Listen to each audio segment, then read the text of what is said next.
how much like our health? How much does it does food play a role? Because people eat like shit, right? I mean, really. I mean, people eat bad. I mean, there's fast food on every corner. There's so many unhealthy ingredients and things like that. And I think California just banned like 12,000 ingredients or something like that they can't put in foods now. I don't know if you know anything about that, but yeah. So I think you are what you eat, and so what we put into our body matters a lot. And we only get this one body, and I think we forget to treat it well for that reason. And so I think nutrition plays a huge role in how we feel, how we act, our energy. Because if I eat even like just the mental aspect of it, if I eat something that makes me feel like crap, I'm way like the likeliness of me taking care of myself go down significantly just based on how we feel. Totally. And so are there certain foods that you stay away from that you're like, I am not going to eat that shit? Like, honestly, no. I'm actually a huge foodie, so growing up, food was always a love language, especially with my culture and background. Okay, what's your culture, first of all? So I'm Vietnamese. Vietnamese, okay, yeah. Awesome. Yeah. And so I love food, and I'm all about sustainability and balance too. And so I think if you ever try to restrict yourself or overly limit yourself, it has its drawbacks. And so I'm actually very inclusive with my diet.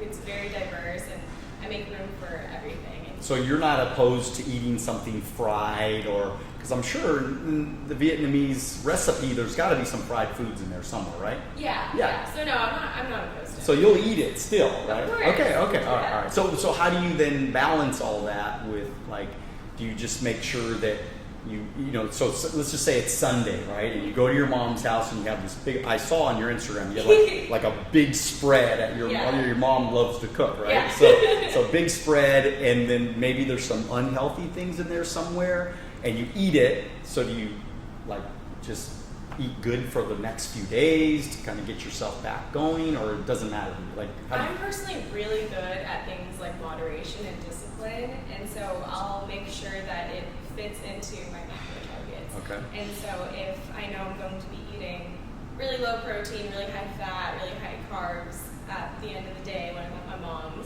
I'll eat higher protein, lower fat, lower carbs at the beginning of the day, and the macros end up totaling out to the same thing. Okay. But also, with that being said, it's not like I have a bikini competition coming up, and by a specific deadline I have to look a certain way. So for me, with my personal diet, worst case, say I don't make my macro targets, I go over or I'm under somewhere, I don't beat myself up for it either, because I think personal experiences and human connection are really important, and I want to share those memories with my family, and things like that are more important to me than looking ripped the next week. Right. Yeah, especially if you don't have a competition or something like that, right? So. But that also means I have to get back on track too. So if I allow myself to do those things, I don't stay off of track. Right. Yeah. So I try to maintain those discipline habits overall. So that's the key, right? So discipline. So do you see that as one of the issues most people have when it comes to working out? Because you obviously are a trainer, so you have clients, and you're trying to keep them on track. Do you see discipline and consistency as being one of the biggest issues? For sure, because so much of it goes into habits too. And so if we get used to letting go, staying off of track, then that becomes the habit, and that becomes a lot easier to do than having the more disciplined routine. You know, I was interested in the fact that you do a lot of social media, and you are always posting like every day, like your stuff, because you're trying to build an audience, right? And so tell us about that. Like, what inspires you to consistently post all the time, and why is that good for your business from an entrepreneur standpoint?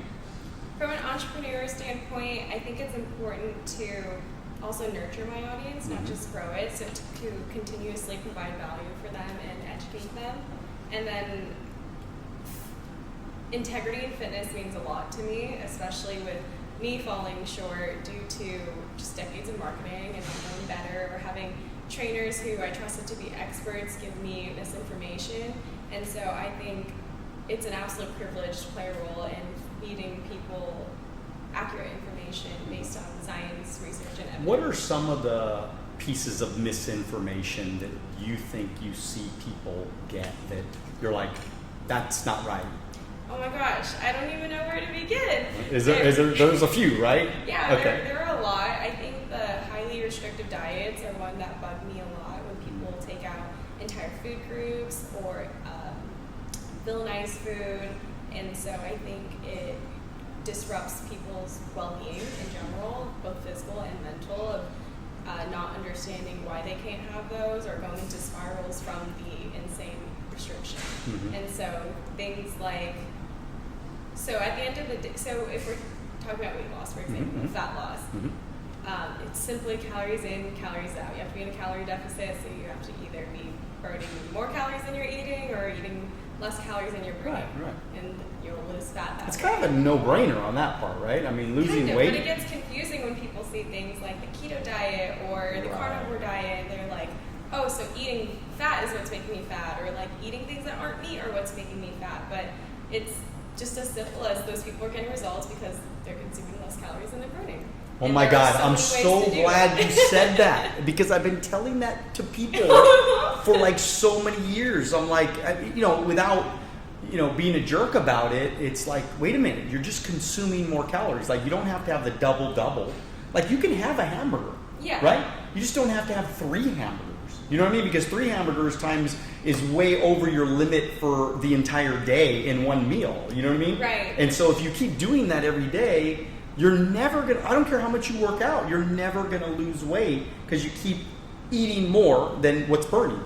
Right. Like if I ate 6,000 calories in a day, it'd be extremely difficult for me to go and try to burn 6,000 calories. How are you going to do that in a day? You go to the gym all day long and you can't do that. But right? I think people often struggle to own up to it too and think that they defy the laws of science and they're like, no, I'm doing everything, I'm trying everything, it's not working. But it's as simple as just eating calories over your goal. Because people ask me all the time, I'm not a workout rat or gym rat or anything like that. I mean, I like working out maybe 3 times a week, 2-3 times a week. I'm not like crazy about my food. I'm not like person like if I want to have, me and my son will go have In-N-Out burger every once in a while and stuff like that. I'll eat what I want to eat. Yeah. I just know that if I eat a lot today, right, if Thanksgiving and I just go crazy eating everything, well, the next few days I just have a bunch of green drinks and I just kind of limit, kind of watch what I'm doing and just get on my normal schedule type thing, kind of disciplined about it. Well, then I'll drop I might gain 2 pounds or 3 pounds and then it just drops pretty, consistently after a couple of days of just working out or just eating a little bit better or whatever. And I don't think it has to be that complicated, No, so it sounds like you're pretty good at calorie cycling. So for the macronutrients, your carbs, fats, and proteins, fats and carbs actually carry over back and forth pretty well. Protein is the one you want to hit every day if you can for optimal results. But like you said, if you had really high carbs and fats because it's Thanksgiving and then the next day you lean those ones out, it ends up equaling the same thing. Yeah, exactly. And your weight goes back to normal. Exactly. Yeah. And I've just been doing that forever. It's like, and people ask me, how do you stay so, because I just turned 70. So, I mean, for 70 years old, I look pretty decent. You look amazing for 70. No, I was like, I'm not 70. But no, but people ask me, like, how do you, take care of yourself for so long? And just, it's pretty simple.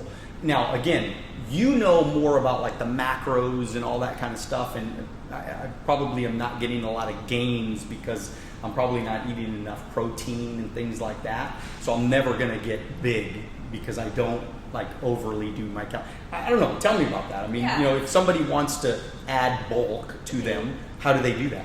So if that is their goal, it sounds like it's not your goal, so you're still achieving Not so your goal. much. Yeah.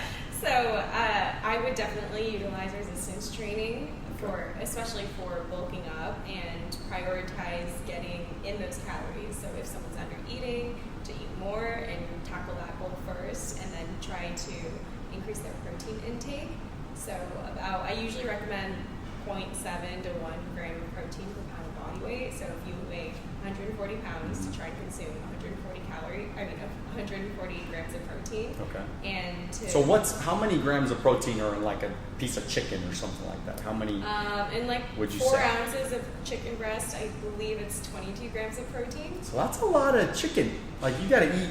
If I'm going to do 140, I got to eat 8 pieces of those chicken. Right. So it's that's super difficult. That's why I like to tackle these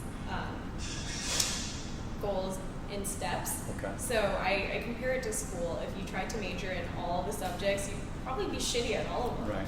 But if you focus on one thing, become the master at it, it's a lot easier to then become a master at another thing. Right. So one thing at a time. But protein is definitely one that gets easier over time. And that's where supplementation can be really useful. There you go.